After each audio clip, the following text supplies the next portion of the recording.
வருகின்ற ஏப்ரல் 1ஆம் தேதி பௌர்ணமியுடன் கூடிய பங்குனி உத்திரம். பங்குனி உத்திரம் அப்படின்னாலே முருகருக்கான நல்ல நாள்னு சொல்லலாம்.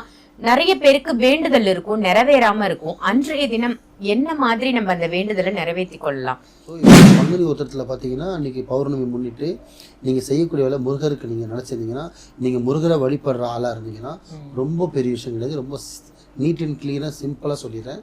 உங்கள் வீட்டில் வந்து பார்த்தீங்கன்னா எப்படி நினைக்கணும்னா, எரிச்சு முடிஞ்சது பிறகு கிட்ட போயிட்டு உஃப்னு ஊதி அணைச்சிடக்கூடாது. வார்த்தையில் எல்லாம் கோடிங்க. இந்த முருகர் வழிபாடு வர பௌர்ணமிக்கு ஒரு முழு நம்பிக்கையோடு பண்ணி பாருங்கள். 200% நடக்கும். நல்லதே நினைங்க, நல்லதே செய்யுங்க, நல்லதே நடக்கும். வாழ்க வளமுடன்.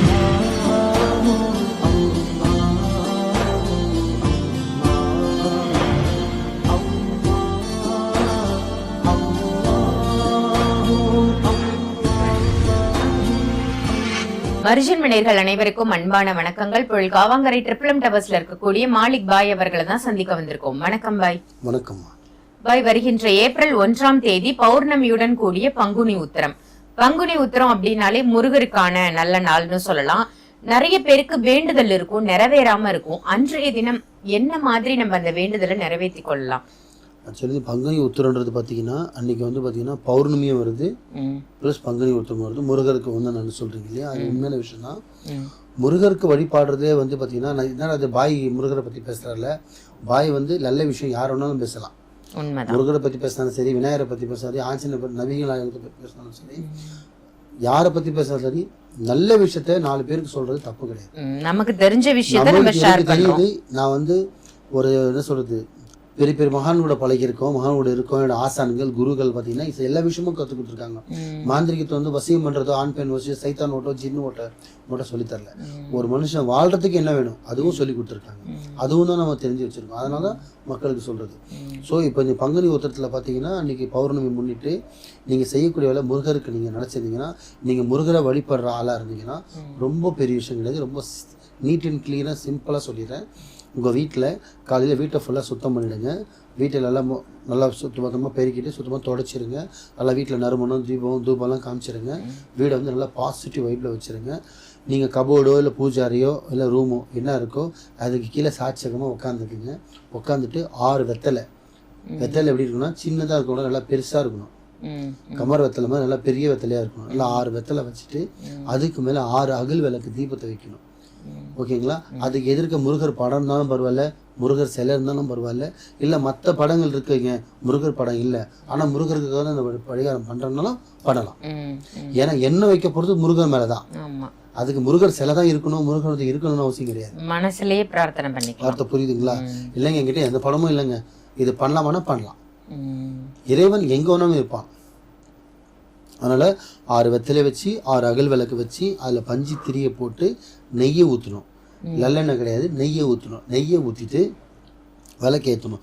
ஏற்றிட்டு சாட்சகமாக உட்காந்துட்டு உங்களுக்கு நிறைவேறாத உடல் ரீதியான பாதிப்பு இருக்குது, மன ரீதியான பாதிப்பு இருக்குது, தொழிலில் பாதிப்பு இருக்குது, திருமணத்துக்கு உங்களுக்கு என்ன விஷயம் இருக்கோ எல்லா விஷயத்தையும் அந்த ஒரே நாளில் வேண்டக்கூடாது. ஏன்னா அது ஒரு நாள் செய்யக்கூடிய பரிகாரம். ஒரே விஷயந்தான் அன்றைக்கி ஒரு நாள் நீங்கள் அதை ஃபுல்லாகவே வைக்கணும். ஸோ சாட்சகமாக உட்காந்து ஒரு 20 நிமிஷம் 30 நிமிஷம் நல்லா உங்களோட உடலையும் மனதையும் ஒருநிலைப்படுத்தி அந்த 6 வேலைக்கு அட்டன் டைம் ஏற்றிட்டு முருகரை வந்து நல்ல வார்த்தை கவனிங்க. சும்மா உட்காந்து இப்படி தொட்டு கும்புறது கிடையாது. சாட்சகமாக உட்காந்து மெயின்டைன் உடலையும் ஒருநிலைப்படுத்தி முருகரை உங்கள் கண்ணுக்கு முன்னாடி சத்துருமா நீங்கள் கொண்டு வரணும். வார்த்தை புரியுதுங்களா? நல்லா புரிஞ்சுங்க பெண்களை. உட்காடுறோம், விளக்கேற்றிடுறோம், சாட்சகமாக உட்காரோம், மெயின்டையும் மனசையும் ஒருநிலைப்படுத்திட்டு முருகரோட சாட்சி இருக்குல்ல, அவரோட சிலையை வந்து உங்களோட கண்ணுக்கு முன்னாடி நிப்பாட்டிட்டு அப்போ வந்து நீங்கள் அவர்கிட்ட வந்து இந்த வேண்டுதல் நீங்கள் வைக்கணும். என் பொண்ணுக்கு திருமணம் ஆகணும், இந்த வீடு விற்கணும், வீடு கட்டணும், என் பிள்ளை ஃபாரினுக்கு போகணும், படித்து மார்க் வாங்கணும், அதெல்லாம் பரிசு வாங்கணும், ஸோ ஜெயிக்கணும், எதுவாக இருந்தாலும் சரி ஒரு வேண்டுதல் வைங்க.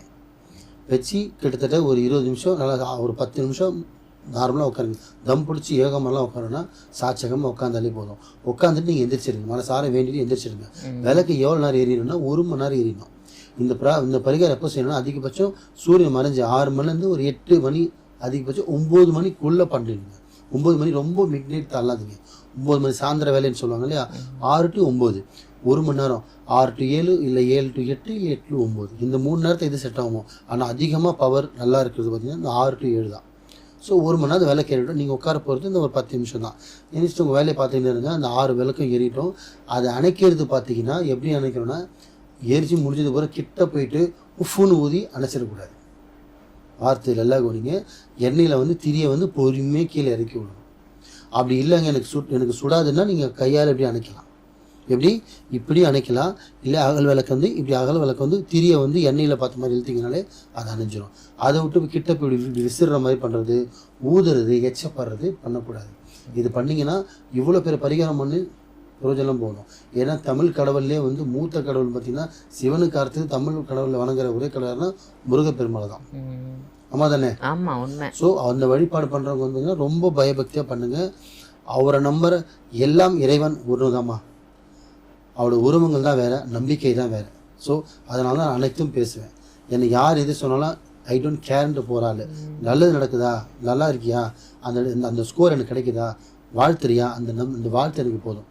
என்னை இறைவன் என்ன இந்த பிரபஞ்சத்துக்கு என்னை கொடுத்தது பார்த்தீங்கன்னா, என் தகப்பன், என் தாய், ஐ மீன் எங்கள் அப்பா அம்மா வயிற்றில் நான் இந்த உலகத்தில் இந்த பிரபஞ்சத்தில் வாழ்ந்துட்டு இவ்வளோ வயசுக்கு இந்த சின்ன வயசில் நான் இவ்வளோ நல்லது பண்ணியிருக்க காரணம் வந்து இறைவன் உன்னால் முடியும் நீ போன்னு சொன்னதால நான் செய்கிற மாதிரி நினச்சி நான் பண்ணிகிட்டு இருக்கேன். இதை நான் கடமையாக பண்ணல, பணத்துக்காக பண்ணல, ஃபீஸ் வாங்குறேன், சும்மா செய்யலை. ஏன்னா நான் சும்மா வரலாம், என் வண்டி சும்மா வராது, ஹவுஸ் ஓனர் பில்டிங் சும்மா தர மாட்டான்.